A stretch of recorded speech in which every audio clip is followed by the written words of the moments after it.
Baik, Assalamualaikum warahmatullahi wabarakatuh. Terima kasih kepada teman saya, Iqmal Zulkan, yang telah bersedia untuk menjadi partner dalam pembuatan konten digital kedua dalam mata kuliah pengambilan keputusan hari Kamis jam 12.30 dengan dosen pengaku Bapak Haji Jamhur Poti, SE, MSI, PhD. Adapun konten digital kedua kali ini ialah terkait pengambilan keputusan yang diambil melalui pertemuan pertama hingga ke pertemuan 15. Maka dari itu, izinkan saya perkenalkan diri terlebih dahulu. Perkenalkan, nama saya Rizky Gunawan dengan NIM 190563201043 dengan rekan saya. Masukan dengan NIM 190563201044. Baik, terima kasih. Sebelumnya untuk presentasi yang pertama akan saya presentasikan terlebih dahulu. Setelah itu baru rekan saya Iqmal Zulkan. Izin untuk share screen.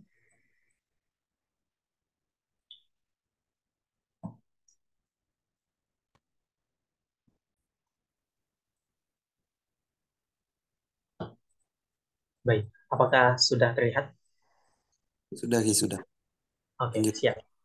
Eh, Sebelumnya, ada pun tema yang saya angkat dalam konten digital yang pertama, yakni beragam konflik dalam pengambilan keputusan yang sesuai dengan rancangan program studi ataupun RPS yang telah dilampirkan pada pertemuan pertama mata kuliah pengambilan keputusan.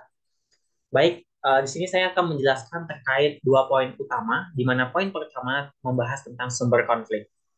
Nah, sumber konflik sendiri terbagi atas 4 faktor, di mana faktor pertama adalah faktor komunikasi yang disebabkan oleh kesalahan komunikasi yang kurang baik antar bawahan, antar pimpinan, ataupun antar bawahan dan pimpinan. Maksudnya seperti apa? Komunikasi yang dilakukan oleh pimpinan kepada bawahan tentu saja menjadi hal yang berpengaruh terhadap kinerja dari bawahan tersebut, di mana pimpinan akan memberikan arahan kepada bawahan dan bawahan yang akan mengerjakan tugas dan wewenangnya sesuai dengan job desk yang telah diberikan. Namun sering terjadi komunikasi yang kurang baik ataupun hanya bisa memberikan perintah kepada bawahan sehingga sehingga bawahan mengalami keterpurukan dalam menyelesaikan tugas. Tidak hanya itu, antar bawahan juga sering mengalami komunikasi yang kurang baik seperti saling menjatuhkan ataupun sering menyuruh-nyuruh ataupun saling memberikan tugas yang banyak kepada bawahan-bawahan lainnya. Tidak hanya itu, antar pimpinan juga sering mengalami faktor komunikasi yang kurang tepat, di mana seperti direktur ataupun ketua umum kepada kepala divisi dan juga kepada kepala bidang yang membidangi sering mengalami komunikasi yang kurang tepat dalam arahan ataupun tanggung jawab yang telah dirancangkan sebelumnya. Nah, berhubungan dengan faktor kedua, yakni faktor struktur tugas maupun struktur perencanaan atau planning, di mana kurang baiknya susunan struktur organisasi yang dibuat ataupun dirancang. Sering terjadi, struktur yang telah dibuat tidak sesuai dengan tugas dan wewenang yang diberikan. Contoh, seorang pemimpin memberikan job desk kepada divisi A untuk menjaga manajemen sumber daya manusia. Tetapi seringkali divisi A, manajemen sumber daya manusia, bekerja juga sebagai divisi uh, hubungan eksternal ke organisasi lain. Maka ini sering terjadi dan tumpang tindih tugas yang diberikan. Maka dari itu, faktor struktur tugas menjadi salah satu sumber konflik yang terjadi pada organisasi maupun di sebuah perusahaan.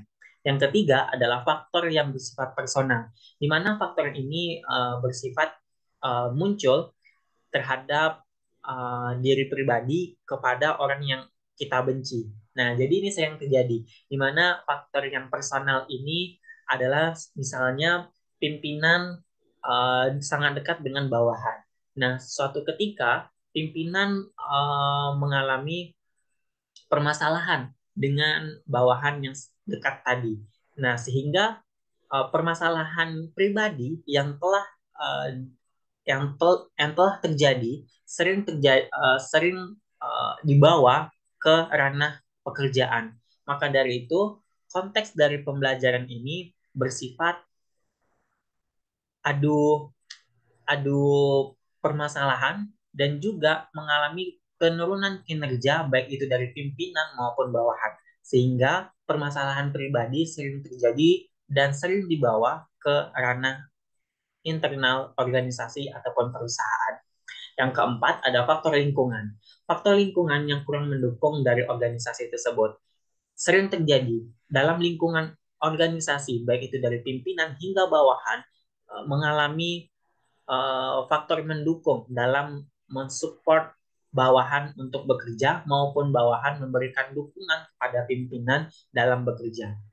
Contoh yang sering terjadi adalah tidak adanya sumbangsih dalam support system, di mana dalam organisasi manajemen sumber daya manusia dijelaskan bahwasanya hal yang paling penting untuk meningkatkan kemampuan dari bawahan ataupun kemampuan dari pimpinan adalah support system ataupun saling mendukung. Ini menjadi hal yang paling penting. Tidak hanya itu, faktor lingkungan juga dipengaruhi dari masukan-masukan dari luar ataupun orang-orang yang berada di luar untuk memberikan masukan kepada internal organisasi. Sering terjadi permasalahan ini sehingga orang luar yang hanya mengetahui dari luarnya saja sering mengikuti orang yang ada di dalam lingkungan organisasi tersebut dan uh, memberikan masukan tanpa mengetahui apa yang terjadi di dalam organisasi tersebut.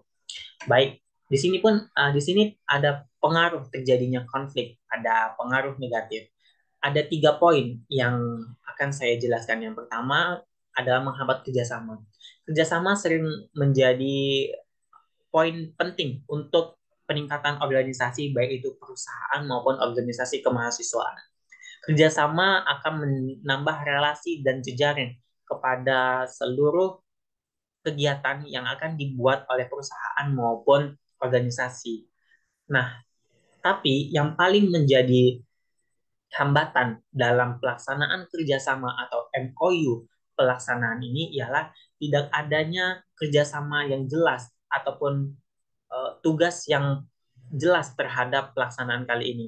Contoh, apabila organisasi kemahasiswaan membuat kegiatan, akan mengajak kerjasama kepada himpunan lainnya ataupun ikatan lainnya. Tetapi pada pelaksanaannya sendiri, kurang adanya kolaborasi dalam pelaksanaan tersebut, sehingga akan menghambat kerjasama dalam pelaksanaan yang akan dirancang. Yang kedua adalah saling menjatuhkan. Nah, di sini ada juga beberapa pihak yang tidak mengetahui tugasnya, tidak mengerti akan pentingnya organisasi, tetapi saling menjatuhkan satu sama lain, baik itu dari anggota ke anggota maupun dari kepala bidang ke anggota, bahkan pemimpin ke bagian anggota, sehingga saling menjatuhkan ini memberikan dampak negatif kepada pengambilan keputusan yang akan diberikan oleh seorang pemimpin. Dan yang ketiga adalah merusak sistem organisasi. Sering terjadi sistem yang telah dibuat dan dirancang oleh pendahulu menjadi perubahan yang penting untuk pengurusan selanjutnya dalam konteks organisasi. Begitu juga dengan konteks perusahaan. Pada zamannya pemimpin ataupun direktur sebelumnya, tentu saja kinerja dan pelaksanaannya berbeda dengan pemimpin direktur selanjutnya. Tetapi uh, pemimpin selanjutnya harus mengetahui visi dan misi serta tujuan dari organisasi atau perusahaan yang telah dibangun. Tidak serta-merta membuat peraturan dan kebijakan yang tidak tepat. Maka pentingnya pemimpin untuk mengambil keputusan yang tepat untuk mengetahui seperti apa pelaksanaan yang penting untuk organisasi maupun perusahaan yang dijalankan. Selanjutnya, mohon maaf di sini ada kesalahan penulisan, yakni pengaruh terjadinya konflik pada pengaruh positif.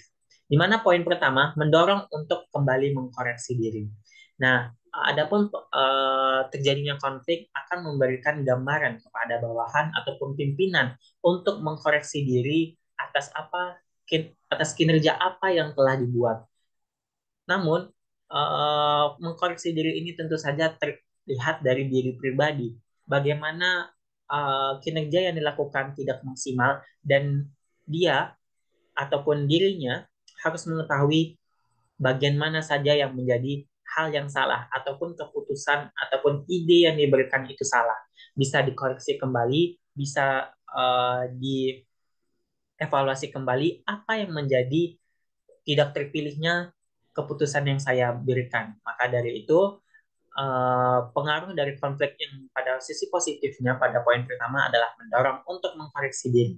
Yang kedua, meningkatkan prestasi kerja. Nah, apabila ide dan kreativitas yang kita miliki tidak diterima oleh pimpinan, maka bukan berarti kita tidak menjalankan tugas dan wewenang. Di sini kita harus menunjukkan peningkatan prestasi kerja yang lebih baik. Di sini kita meningkatkan kinerja yang lebih baik sehingga apabila nanti adanya sebuah rapat, apabila adanya sebuah uh, rapat kerja ataupun rapat lainnya, ide yang akan kita berikan sesuai dengan data lapangan atau sesuai dengan pengalaman yang telah diberikan. Maka dari itu, pentingnya meningkatkan prestasi kerja pada konteks organisasi maupun perusahaan. Dan yang ketiga, mengembangkan hubungan kerja yang baik. Di sini yang dimaksud adalah bagaimana kita mengembangkan diri antara hubungan kerja dengan hubungan kerja kepada pihak luar maupun hubungan kerja kita dengan pihak internal organisasi maupun perusahaan. Pengembangan diri untuk bekerja sama kepada bawahan dan work kepada apa kerjasama terhadap teman-teman di internal organisasi sangat penting untuk mengembangkan organisasinya maupun bekerja sama dengan pihak eksternal untuk mengembangkan dan meningkatkan organisasi di ranah publik. Nah, dan yang kelima, mohon maaf, fungsi manajemen yang dicoret. Dan yang kelima adalah pengawasan ataupun controlling. Sistem ini lebih mengarah kepada bagaimana kita untuk mengawasi ataupun melaksanakan sesuai dengan pengawasan yang kita miliki dan kita sebagai pemimpin harus memiliki kebijakan yang tepat, mengambil keputusan yang tepat untuk mengantisipasi kejadian yang tidak mengenakan sesuai dengan konflik yang telah dijelaskan. Terima kasih saya ucapkan kepada seluruh teman-teman. Mohon maaf apabila ada salah kata maupun tindakan yang saya sampaikan. Adapun materi yang saya sampaikan mungkin masih belum terlalu baik untuk diberikan, hanya saja ini adalah kemampuan saya untuk menjelaskan terkait beragam konflik yang ada di pengambilan keputusan. Saya Rizky Gunawan, terima kasih.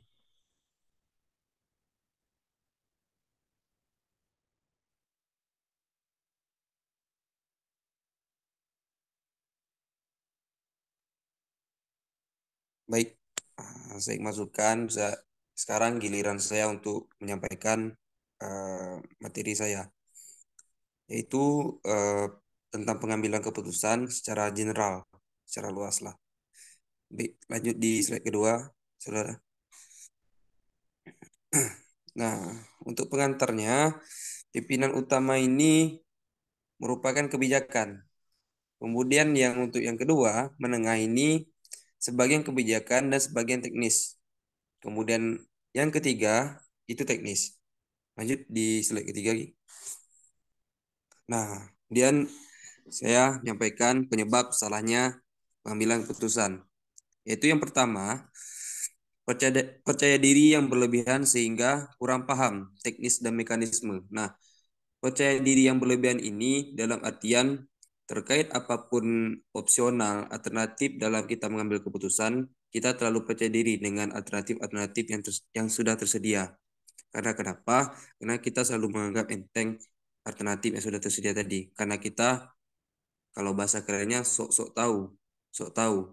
Akan tapi kita perlu filter-filter hal yang lain terkait alternatif. Misal, kita di bagian pemerintahan, kita mengesahkan sebagai contoh RUU Daerah Kepulauan. Nah, karena kita di bagian pemerintah ini PD, percaya diri, dengan RUU Daerah Kepulauan itu disahkan, akan tetapi kita kurang melihat sisi dari teknis dan mekanisme lainnya, seperti apabila RUU Daerah Kepulauan ini kita sahkan, apa yang menjadi penyebabnya nanti. Itu yang membuat salahnya kita dalam mengambil keputusan. Kemudian tidak mempertimbangkan matang-matang keputusan yang diambil. Nah, itu yang seperti yang saya sampaikan tadi, tidak memandang dari aspek yang lain. Nah, misal kita di dalam pemerintahan tadi, kita mengesahkan RUU daerah kepulauan, aspek yang lain. Nah, kita ambil contoh RUU daerah kepulauan tadi, kita melihat dari sisi geografis. Misal kita Provinsi Pulau Riau, kita melihat dari sisi geografis, kita melihat dari sisi masyarakatnya, kita melihat dari sisi sosial, sisi ekonomi. Nah, kita harus memandang dari sisi itu. Next. Nah, sebelum lebih jauh lagi, saya menjelaskan definisi pengambilan keputusan. Nah, ini pemilihan di antara berbagai alternatif pilihan yang ada, bukan hanya dua, bahkan lebih, dengan berdasarkan dan tepat sasaran yang sesuai dengan harapan membuat keputusan. Nah, itu terkait alternatif yang ada, kita harus memilih ya alternatif tadi dengan harapan ya bagus, sukses keputusan yang kita ambil tadi. Oke, next. Nah, kemudian saya menjelaskan tentang pembuatan pemilihan, choice making. Saya jelaskan sedikit. Choice making ini merupakan inventarisasi berbagai alternatif yang akan menjadi pilihan keputusan.